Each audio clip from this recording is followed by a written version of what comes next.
Hello friends, welcome to Amma's Food Channel. இன்னைக்கு முருங்கைக்கீரை பொடி எப்படி செய்யணும்னு பார்க்க போகிறோம். அதுக்கு தோரப்பருப்பு உளுத்த பருப்பு நல்லா வறுத்து எடுத்துக்கோங்க.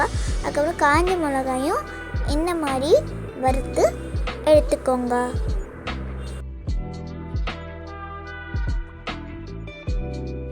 அதுக்கப்புறமேட்டு முருங்கைக்கீரை இருக்கு இல்லையா, அதையும் நல்லா வறுத்து எடுத்துக்கோங்க.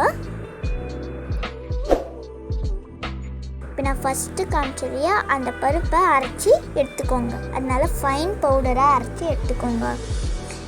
அது பார்க்கும்போதே தெரியுது இல்லையா, அந்த மாதிரி.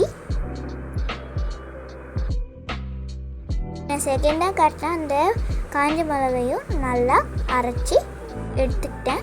அதுக்கப்புறமேட்டு முருங்கைக்கீரை நம்ம வறுத்து வச்சுருந்தோம் இல்லையா, அதையும் நான் நல்லா இந்த மாதிரி அரைச்சி வச்சுருந்த அந்த பருப்பு இருக்கு இல்லையா, அதுலேயே நான் சேர்த்துக்கிறேன். கட்டி பெருங்காயத்தை நல்லா வறுத்துக்கோங்க. அதுக்கப்புறமேட்டு மிளகியும் ஜீரகம் இருக்கு இல்லையா, அதையும் போட்டு நல்லா வறுத்து எடுத்துக்கோங்க. அது தனியாக எடுத்து வச்சுக்கோங்க.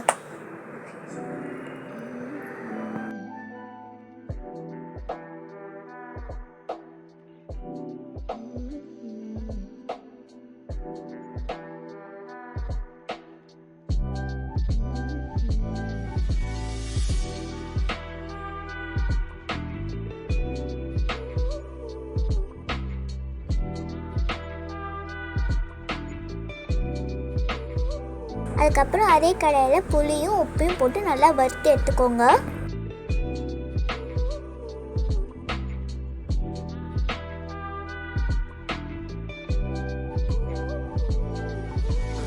இப்போ நம்ம அந்த பருப்பு வறுத்தோம் இல்லையா, அதை நல்லா இப்படி காய வச்சு அரைச்சிக்கோங்க. ஓகேவா?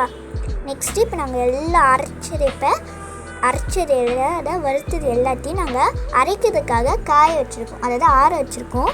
ஏன்னா அது கொஞ்சம் சூடாக இருக்கும் இல்லையா, அதனால் நாங்கள் அதை ஆற வச்சுருக்கோம்.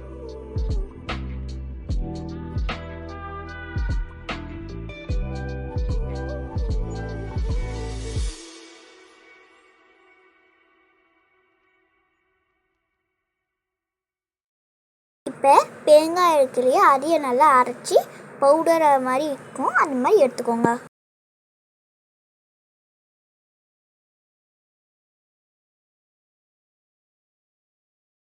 அதுக்கப்புறமேட்டு உப்பையும் புளியும் நல்லா போட்டு அரைச்சி அதையும் ஃபைன் பவுடராக எடுத்துக்கோங்க.